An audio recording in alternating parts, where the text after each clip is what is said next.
Hey folks, long time no see. Kind of messing around with an old melody I've not played in a while. Remember that one? I'm trying to, I was just kind of noodling with this today. I remember the,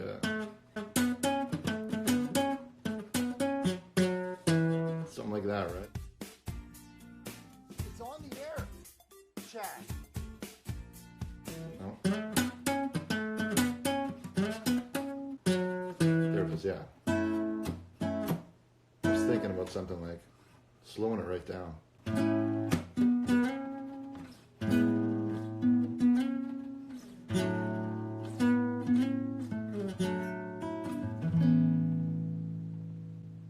Something like that.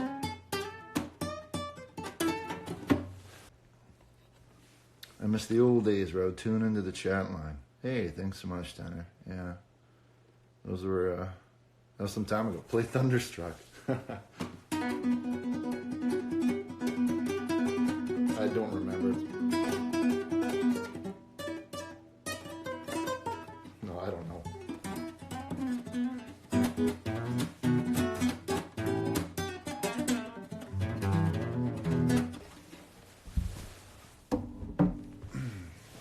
Yeah, the chat line hasn't been on in a while. And how long has it been since it wrapped up? I should know, but I don't know. It's been a few years, right? It's been more than 5 years. It's been 7 years, 8 years. Is that about right? Holy Jesus. Wow. Yeah, and I don't think I've been on anything, any sort of a cast since then. So this is a pretty big deal, I guess, for me. Counter-Strike, no, not so much. Not so much anymore. Those were, those were the days. Yeah, not much, not much gaming going on these days. I tried Red Dead a little bit. I bought a PS4 just for that. I'm going to try and get into this thing, and I wasn't feeling it. What do you think of the Buddhism hotline? To be honest, I don't know much about it at all. I don't think I've seen it before. Is this Buddhism chatline or hotline still a thing? Hey, thanks, Joey. Well, I'm sure there's a lot better improvisationalists than me and Steven. We just kind of, you know what? We just fell into a groove. At first we had no idea what we were doing, and then by the end of it, we kind of learned the ropes. So we got a little bit better at it, I suppose, by the end. 2-pack shaker. Okay, I started watching JCO when I was 14. Oh man.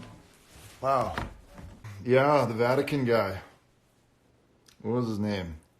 Signor MP, I think it was. Signor, I don't remember, but yeah, he was a funny dude. Hans Peter, yeah, he was, yeah. He was from the media department of the Vatican. Racial harmony, you like that one? Yeah, that was Stephen's idea, I think. Yeah, he kind of came up with that. One. But yeah, the bonsai. Yeah, that probably would go down as probably one of my favorites of all time. Or at least the ones that stick with me. I don't even know if most folks know this or not, but I did it twice, maybe 3 times. The Leroy Sinclair voice. I never, maybe once or it's something I used to do when I used to call Steven from the basement. I'd leave the room and I'd call him just to try and get him to laugh or try and get him to start laughing on camera, and then somebody took it and ran with it after that, and I couldn't do it anymore. I became the imposter. It was like a full set. Yeah, it's funny how quickly that, and Leroy Sinclair, that name, that was, I'm not sure if you guys know the story or not, but I just pulled that name. Often some of the names for things or people are pretty much pulled from real life. Usually there's some kind of real life connection with the names. And Leroy Sinclair was somebody who I ran into one time. Yeah, I'll tell the story anyway, because it's kind of a funny story, and I want to tell it because it's been a long time.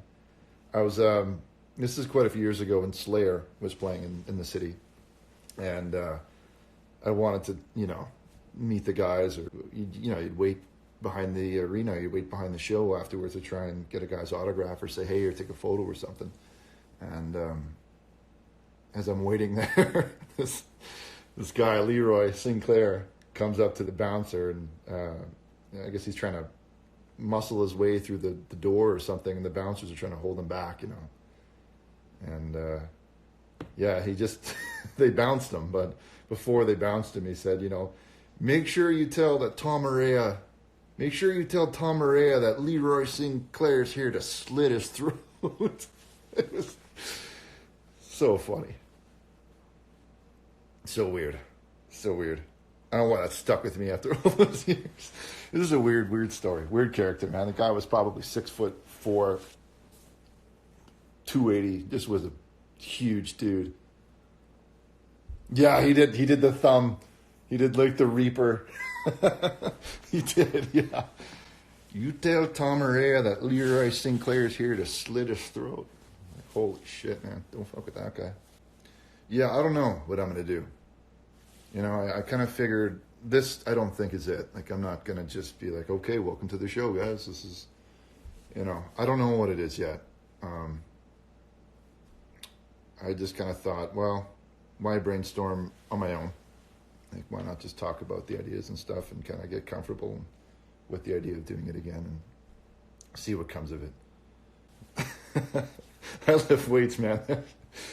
Yeah, you know what? It'd be funny that, I'd never know, but it'd be really funny to know that some of those people who had said those lines were still around. You know, like, I wonder, like, the guy that, like, the lifting weights guy, you know, like, I wonder if he just tuned in that one time, you know, for that one call and never thought of it again, or is he like a guy who kind of followed the show, or like, I often wonder about that, because they've kind of been immortalized in some ways. Like, the people like Kel and like some of the, you know, the name people you kind of remember, right? Because like they were named and stuff, but like some of the callers, they, you know, they have no identity. So it's kind of like this just shroud of mystery. Would you ever get another co-host? I don't know. Yeah, I don't know. I get a lot of ideas for skits. Not long, you know, like just short 2-minute bits, 3-minute bits that I think would be super funny. And a lot of them are still in my head from when me and Steven used to brainstorm over coming up with stuff. Like, we didn't make everything we wanted to make, you know, and some of the ideas were not Chatline related at all, and they were, even now, I think they're really, really funny. Eventually, I like the idea of shooting skits. I really like that. And I mean, maybe it's more of a YouTube thing, I'm not too sure, but that's really kind of a fun idea. Yeah, it was Roadhammers. Jeez, you guys know all the details. Did you ever have a chance to watch T-Rucker? Yeah, I did. A few times. You know, I would check in and I would laugh at some of the stuff that I would see on there.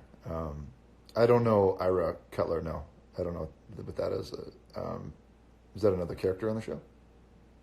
Yeah, F. Thanks, Ronald. F indeed.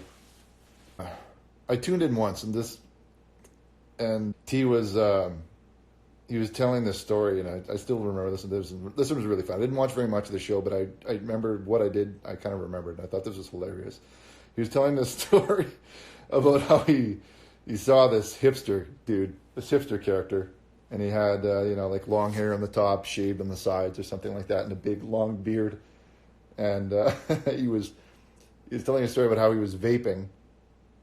And he climbed up onto this bicycle with the skinniest tires that he ever saw, and he drove off while vaping. And he said he looked like a steam engine.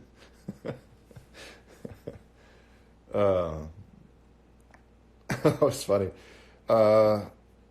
Did I copyright JCL? Yes, I did. Yeah, there was a time where I did copyright the JCL. And it was, to be totally honest, at that time it was to try and get it removed from YouTube. You know, I was kind of going through a thing, and I didn't want it to exist anymore. And I thought the best way to get it removed was to, you know, me and Steven had talked about it, and I told him what I wanted to do, and he was supportive of it. So, I got a copywritten thinking that I'm like, okay, let's get this removed. You know, it really started to, that world bled into my personal life, and it was kind of panicked. I kind of freaked out, you know, and I kind of wanted to kill it. I didn't in the end. Obviously, we didn't. Mainly because I couldn't, I think I couldn't, but in the end, it worked. You know, I'm fine with it. I found peace with it now. If I'm right honest, I was like, I want it gone. You know what I mean? I'm worried. What if this resurfaces later in my life? What is this going to do later? And some of these jokes that I'm making, and some of these jokes that the callers are making, and like, how is this going to affect me down the road? You know, now that, you know, the cat's out of the bag or whatever, right? So I was like, I kind of reacted the way, you know, probably how a lot of people would react. Well, my plans for Hell and Back were to kind of have this interactive show. I kind of like the idea of like, well, how can you make the show more interactive, you know? And I really kind of like the idea of using technology in that way to try and make the interaction with the show be more than just phone calls, you know. I had a whole story, and I've got some storyboards made out of what the premise was. But basically, the premise was, and this was all done on my own. I hadn't talked to Steven about this at all. I was going to kind of write a story around how, well, now that I think about that, I just realized how, yeah, never mind, actually. I'm not going to share this story. It's like, you know what it's like? It's like the funeral episode, you know? It's like, it's easy to laugh at those jokes then.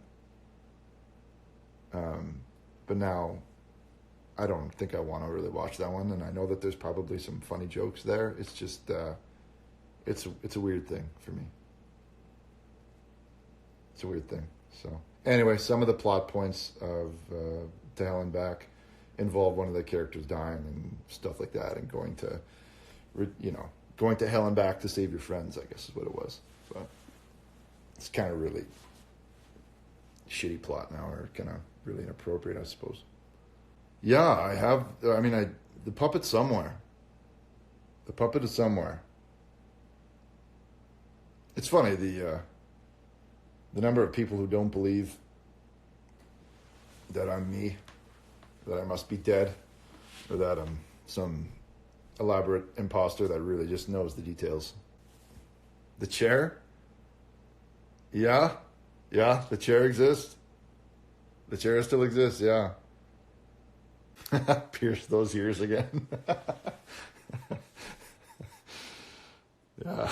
Yeah, don't wear the earrings so much anymore. Yeah, Landeville. That was me.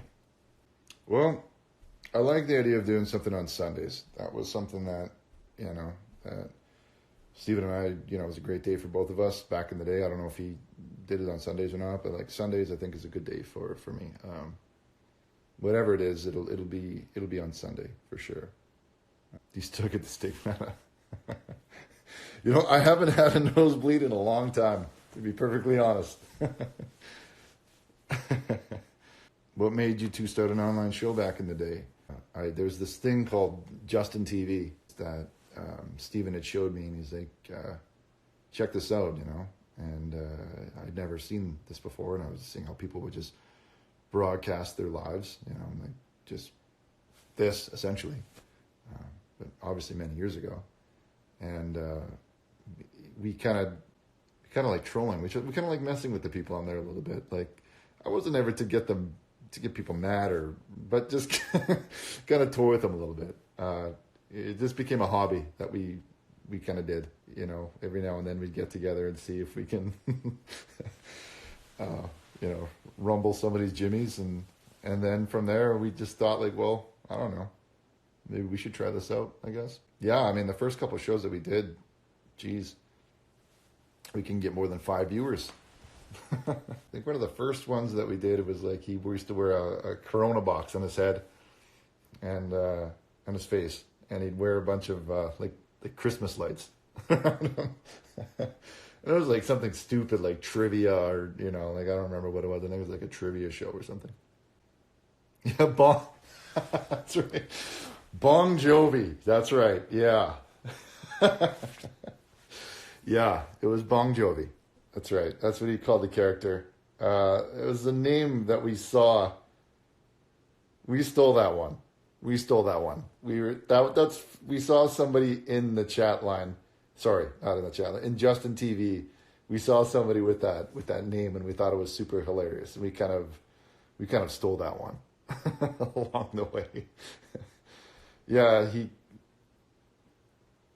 Steven really he really liked jokes like that. He really liked the kind of wordplay, especially when it be people's names. Like I'm trying to think of some of the other ones he used to laugh at a lot, like, Johnny Depp.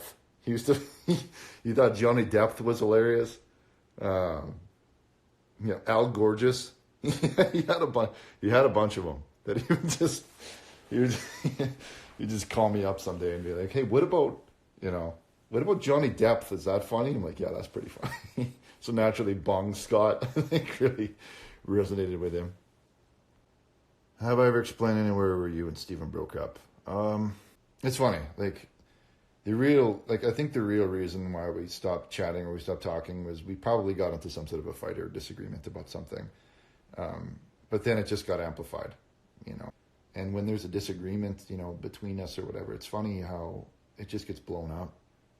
People choose sides. And it's funny because, like, I try not to read, back in the day, I try not to read any of that stuff that people would. But, I'd be curious also. So I kind of Google and see what's going on. And you want me to say unacceptable? No, I did it more quiet. I had a different voice for it, didn't I? Hi, this is Richard. And, yeah. What we're here to do is to provide an outlet. Think of it as an outlet where you can call if you like. We've got the phones are here. We've got phones open, and no, that wasn't really my birthday. No, my birthday's in last day of June, actually. I definitely like the idea of interacting with people. With the calls. They're roastful. Yeah, I'm not sure. I think so. I do like that idea. I think it's super funny. So interacting this way is cool. I like this kind of, reading what folks are saying and kind of responding, but I do prefer the idea of, like, if it is a show, to actually talk back and forth and interact with each other. Hello, caller. Welcome to the Jesus Chatline. You're live on Montclair Public Access TV3. Go ahead. Was that really your dad and Richard's dad episode? Yeah, that was my dad, yeah. That's true. No, we weren't ever really on TV. No, I just, we really tried to sell the idea, I guess. That logo, I don't know if you guys ever saw the Montclair Public Access TV3 logo. That was an awesome logo. That was probably my favorite logo that we made. we spent so much time on that thing.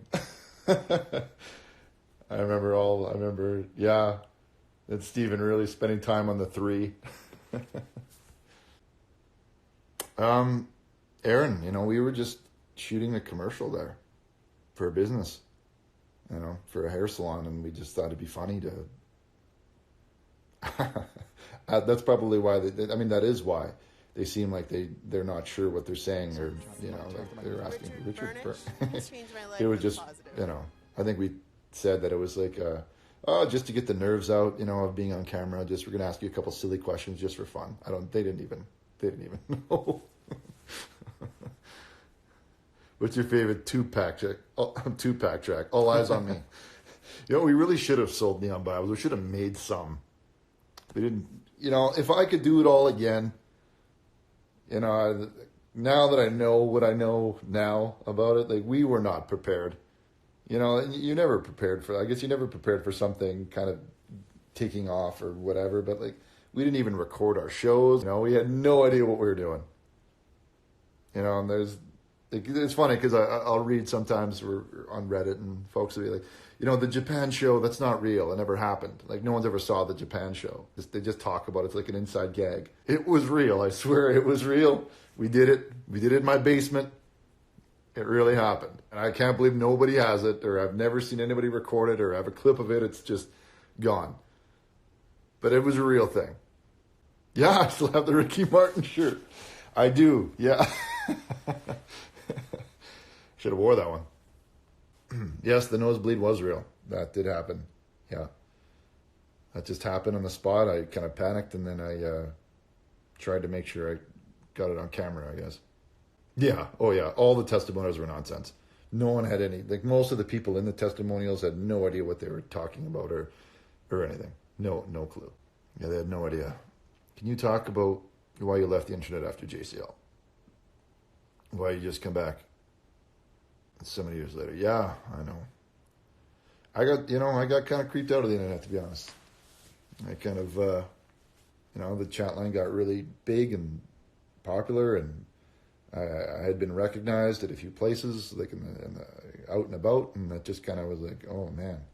Was the prayer for that guy's penis planned? No, that wasn't planned. No, that just that just happened.